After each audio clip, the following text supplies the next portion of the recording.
सरकार और पूरा सरकारी तंत्र, अब बीजेपी आपकी पार्टी भी आ गई, तो किस प्रकार से सेवा अभियान चलेगा?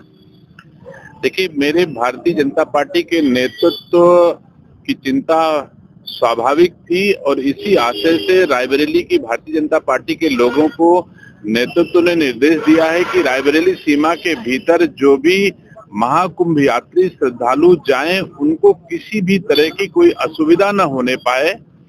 मुझे गर्व है कि भारतीय जनता पार्टी का एक एक कार्यकर्ता तैयार है, जब भी कभी कोई आवश्यकता पड़ेगी श्रद्धालुओं को भोजन, पानी, रहने, खाने सारी सुविधा यहाँ पर उपलब्ध है। और हमारी भारतीय जनता पार्टी की ओर से ये कैंप आज स्थापित किया गया है कि यहाँ पर जो लोग भी आते जाते रहेंगे, जिन्हें भी महसूस होगा, उनको खाना पानी यहाँ पर मिलता रहेगा।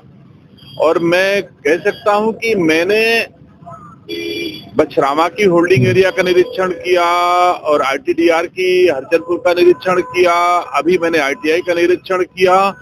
एक साथ 10,000 लोग वहां रह करके भोजन कर सकते हैं, रुक सकते हैं, पानी पी सकते हैं, उनके लिए शौचालय की सुविधा है। ऐसी व्यवस्था हमारे रायबरेली के प्रशासन के द्वारा किया गया है कि किसी भी प्रकार की चिंतित होने की आवश्यकता नहीं है। फिर भी अभिभावक हैं पार्टी के वरिष्ठ लोग, उनकी चिंता स्वाभाविक है और मुझे गर्व है कि मैं जिस पार्टी का हिस्सा हूं, उस पार्टी के नेतृत्व के निर्देश में हमारी पूरी भारतीय जनता पार्टी आज रायबरेली की खड़ी है।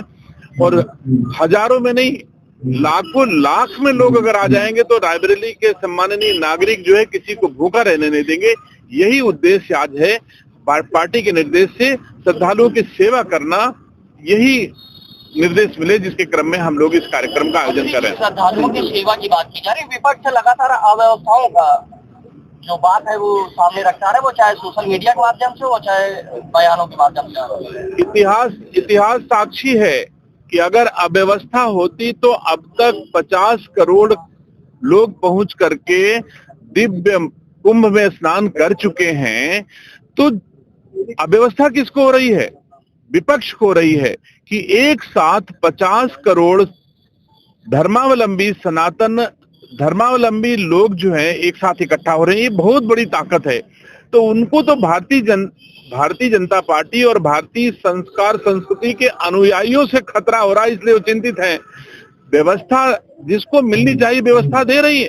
पूरे उत्तर प्रदेश में हिंदुस्तान की भारतीय जनता पार्टी के लोग हर किसी की सेवा करने के लिए, श्रद्धालु के लिए तैयार हैं। यहाँ तक कि दुनिया के लोग भी आए, विदेशों के लोग भी आज की तारीख में यहाँ पर आ रहे हैं और सेवा को सराह रहे हैं कि भारतीय जनता पार्टी के कार्यकर्ता, भारतीय जनता पार्टी की सरकार सबकी सेवा कर रही है। मंत्री जी, वीवीआईपी मूवमेंट को लेकर लगातार सवाल उठ रहे हैं महाकुंभ में।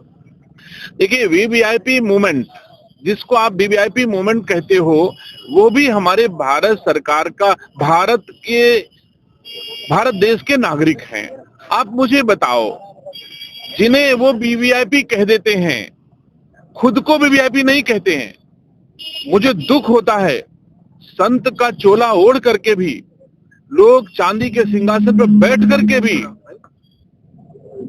और कहते हैं वीवीआईपी व्यवस्था है, तो खुद वीवीआईपी व्यवस्था छोड़ दिया जाए।